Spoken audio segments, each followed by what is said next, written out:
আমার স্বামীর বাড়ি বিজলপুর, এটা আমার বাপের বাড়ি।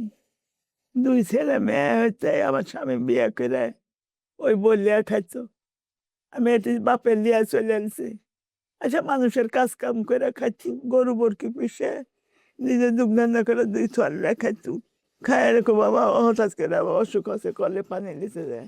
নূরজাহান বেগম জীবিক উন্নয়ন কেন্দ্র পবার স্পেশাল গ্রুপের সদস্য। আমরা ওনাকে প্রতি মাসে 3000 টাকার করে খাবার বাড়িতে এনে পৌঁছে দিই। হ্যাঁ হ্যাঁ, মাসে মাসে খাচ্ছে যাবে।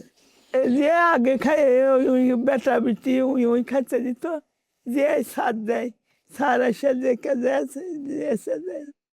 এবং যখন খাবার দিই তখন থেকে উনি প্যারালাইসিস হয়ে পড়ে আছে বিছানায়।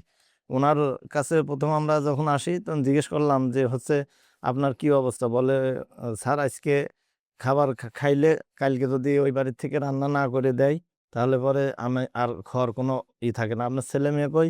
ছেলে মেয়ে থেকেও না থাকার অবস্থা। হ্যাঁ, তারা কেউ এখানে থাকে না, আমার খোঁজ খবরও রাখে না। তখন তো আমি এই সেন্টার ফর জাকাত ম্যানেজমেন্টের মাধ্যমে ওনাকে মাসে 3000 টাকা করে খাবারের একটা ব্যবস্থা করলাম। এরপরে ওনার ঘরের সমস্যা, পূর্বের ঘরটা একেবারে জীর্ণ শীর্ণ, নিচে কোনো রকম মাটি ছিল না, কাদার মতো পুরা গর্ত, এবং উনি যে প্যারালাইসিস রুগী, ওখানেই খাওয়া, ওখানেই পায়খানা করা, সমস্ত কিছু ওখানে। ইভেন একদিন আমি খাবার দিতে এসে দেখি যে ওনার হচ্ছে বিছানায় পায়খানা।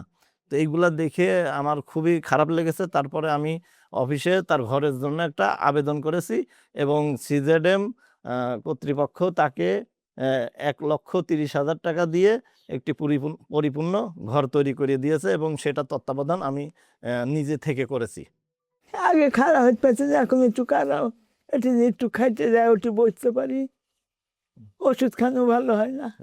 আপনাকে বাথরুম করে দেওয়া হয়েছে? হ্যাঁ হ্যাঁ হ্যাঁ, যে বাথরুম করে দিছে। সিয়ারে পায়খানা করছু, কইরা ফেলছু, ওই পায়খানা ফেলছে, এখন ঘরের মধ্যে সিয়ার আছে, যে ওটি করে দিয়েছে।